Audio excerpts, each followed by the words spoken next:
Hello everybody, I'm Arden. Welcome to another episode of Minecraft Enigmatica 2 Expert. Today, we're going to actually finally continue on with Astral Sorcery, make the Iridescent altar, and finish out the quest chapter for this. But there's a catch. Because I'm sure by now, you know that I'm not very good at looking at recipes, and I was like, I've got everything. We did all of the blood magic stuff. We've got the runic capacity. We've got the elemental affinity reagent. And I somehow missed the draft of Angelus down here. Which, well, can't be that bad, right?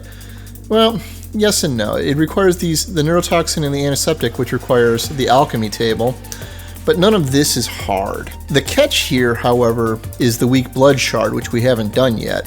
And if you click this, there's nothing in JAI. And that's because if you come into the blood magic chapter, there's something we haven't done yet, available at tier 3, and it's not actually a lie like the rituals were.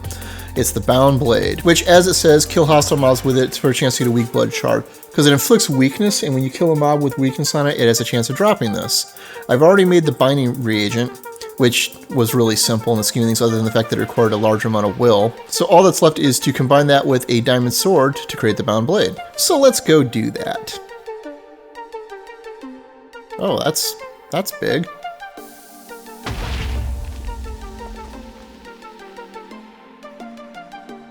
Well, that was fancier than the normal ones. And now we've got this done. Now I just need to enchant it to put fortune on it and then turn on my mob farm. Alright, so I got it all enchanted up. I could only find looting 2. I didn't want to hunt for 15 years, but everything else is pretty good. And it's nighttime, so I'm just going to go wander outside and go kill some mobs, because that seems like the easiest course versus turning on my mob farm right now.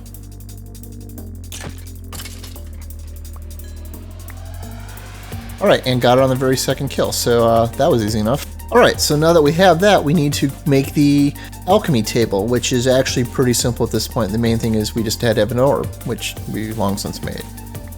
And let's just put it down next to our forge. There we go. Now to make this, we first need to make a neurotoxin, and the neurotoxin is just a pufferfish. So let's put the orb in here, I think, and then the pufferfish, yep, and then it just goes the same as the Hellfire Forge. And the neurotoxin's done. Next up is the antiseptic, which requires plant oil, so we got to do that first, and then it's just basic materials. And the plant oil is just plants and bone meal. Alright, and now we can make the flask of angelus. Alright, enough excuses. Let's go make the iridescent altar before I waste another night, huh? Alright, so I've got the crafting table all loaded up, and I'm just about ready to go. I'm just waiting a little bit of power. The problem is this is where things get a little bit funky, and I'm actually kind of concerned that I may not be able to use this table again after I switch it over, because we start having weirder requirements. Like, it requires an aligned collector crystal as part of its crafting patterns. You can see it here on the one for the draconium seeds, which is one of the first things I'm going to want to make. You can see the constellation pattern down here. You have to have a collector's crystal for the correct pattern to make the items you want. I'm assuming you can still use the table without, but I guess let's find out, huh? I may have to make a new one and start this whole process over again, but at least that's not hard. Oh, that is shinier than normal though. Alright, and we have just unlocked the last chapter for Astral Sorcery. Let's go break this apart and finish the quest. And I'm just going to clear this so that we have completely finished off Astral Sorcery. You know, or at least the part of it that's for the quests. I'm sure we're going to have to go into the Radiance chapter here, because there's still a lot you can do with Astral Sorcery. But my immediate concern is Mystical Agriculture. Might as well pop this open while we're here, though. Ooh, Ender Energy Manipulator. I have no idea what this is, but it's a legendary and it's Draconic Evolution. I probably should look this one up. Oh, and that solved another quest for me, though.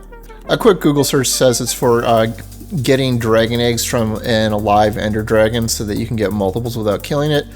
But we can just create the eggs, so that doesn't really seem all that useful to me.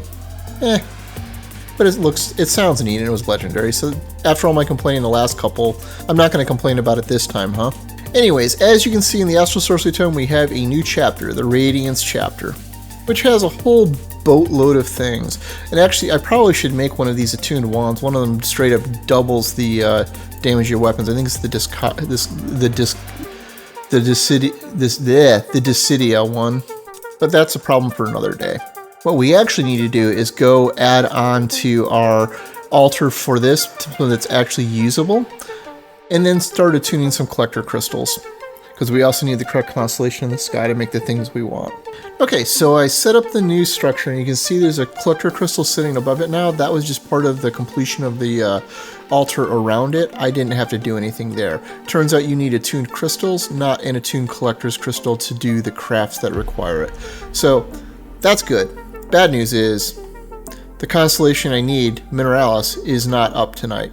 So we're going to do something else while we wait, something that will help me make things for a little further down the line. So you notice that I have these focus relays sitting down here on the floor here. The thing I'm going to make is the Containment Chalice, and you see how it has a normal looking crafting pattern and then these 5 things on the perimeter. Those are what the relays are for. As this crafts, they will light up and it will tell me to put an item there as we go, and you need to fill it in as we go. So let me go kick this off. Hopefully I've got enough power. I may not actually yet. This might have to go further. Yep, and it won't kick off yet. 1 sec. Oh ho, it looks like I'm wrong. That looks like Mineralis rising over there because this grid is all lit up. So I guess I'm going to tune this rock crystal right now before I forget.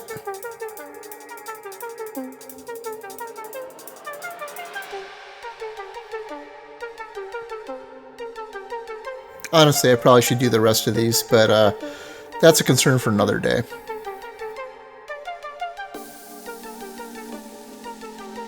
Okay, and while that fires off, let's go see if we can kick this off. Nope, still not full. Oh, we're not actually filling up now.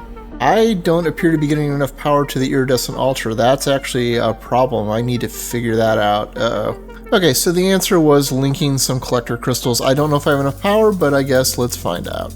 But as you can see, I have more in here than I did before. It's nearly full.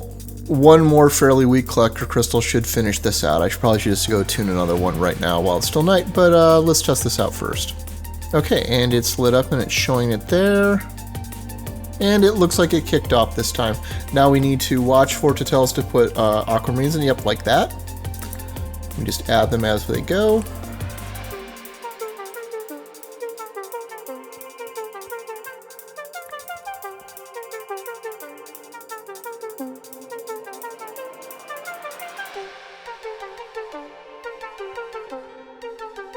And now we have the chalice. So the reason that I wanted a containment chalice is it can fill up with various liquids. It will drain a light well if it's sitting next to it, or in this case, on top of an ender tank full of liquid starlight. And it will refill things in the area that use it, like the liquid starlight that's used inside the infusion altar here.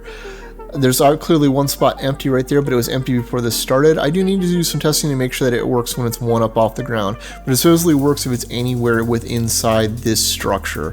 So give me a sec to test this. Yep, I'm pretty sure it's working because when I start this, you can see it pulling liquid starlight from it instead of draining it from the outside. So that makes this a whole lot less annoying to work with, especially when making the lenses, which seem to eat up starlight extremely quickly.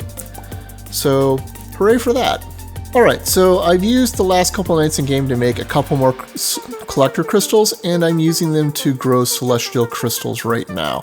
Because when Mineralis pops up in the sky next time, I want to be able to attune multiple celestial crystals, because I'm going to need one to be able to make the seeds with, as the item I put in the celestial altar, but I'm also going to want a celestial collector crystal to help boost the power on my altar itself, and I've actually got a decent crystal to slot in it already. So hopefully that all helps, especially since I'm mostly going to be using this for Mineralis recipes. That's the bulk of what the seeds are. It should help me out long term. Hopefully, possibly. Should hopefully give me enough power. I don't know. We'll see.